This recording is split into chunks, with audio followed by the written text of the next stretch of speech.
Wakati mwingine maisha hutupiga zaidi ya uwezo wetu wa kusimama. Mipango huanguka, watu hututupa, nguvu huisha, na roho huonekana kukosa nuru. Lakini hata pale ambapo tumefika mwisho wa uwezo wetu, hatujafika mwisho wa uwezekano wa Mungu. Kumbuka hili, kivuli hakipo bila mwanga.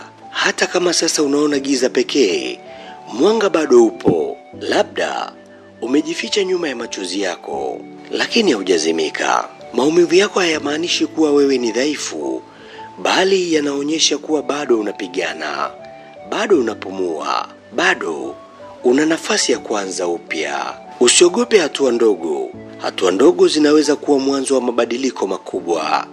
Jipe muda, jipe ruhusa ya kupona, na jipe nafasi ya kuamini tena, si kwa nguvu zako tu, bali kwa yule ambaye hakati tamaa juu yako. Nikutakie tafakari njema ya msimu huu wa Majilio, ndugu yangu.